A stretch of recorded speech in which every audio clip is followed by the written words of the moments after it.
আপনারা দেখতে পাচ্ছেন যে আমি একটা তিত বেগুন গাছ, অনেকে এটাকে কন্টি বেগুনও বলে, অনেকে তিত বেগুন বলে। তিত বেগুনের আরো অনেকগুলো জাত আছে, তার ভিতরে এই বেগুনের জাতটা অধিক পরিচিত। এই বেগুনগুলো সাধারণত ভর্তা করে, ভাজি করে, রান্না করে খাওয়া হয়। আপনারা জানেন যে এই বেগুনগুলো, যাদের অ্যালার্জি আছে, শরীরে প্রচণ্ড অ্যালার্জির কারণে রাতে ঘুমাতে পারেন না, তারা যদি রেগুলার এই বেগুনটা খান, কিছুদিনের ভিতরে আপনাদের অ্যালার্জি কমে যাবে। যাদের শ্বাসকষ্ট আছে তারা এই বেগুনটা খেতে পারেন, শ্বাসকষ্ট ধীরে ধীরে কমতে থাকবে।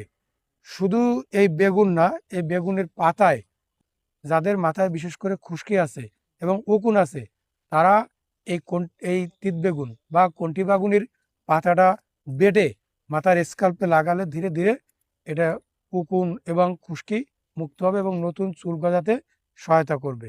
সম্প্রতি আরেকটা জিনিস আমরা বিশেষ করে সামাজিক মিডিয়ার কল্যাণে আমরা দেখতে পাচ্ছি, এই তিত বেগুন গাছে বিশেষ করে বেগুনের, আমরা যে বেগুন খাই, এই বেগুনের কলপ করা আছে। কলপ করার কারণে এই বেগুন গাছগুলো অনেক বড় হচ্ছে এবং কয়েক বছর ধরে বেগুন দিচ্ছে এবং বেগুনগুলো অনেক বেশি পরিমাণ হচ্ছে। অনেকটা জায়গা নিয়ে একটা বেগুন গাছ তৈরি হচ্ছে। আমার দেখা মতে প্রায় দুটো তিনটে বেগুন গাছে 100 শতক জায়গা দখল করে আছে এবং ব্যাপক পরিমাণে বেগুন হচ্ছে।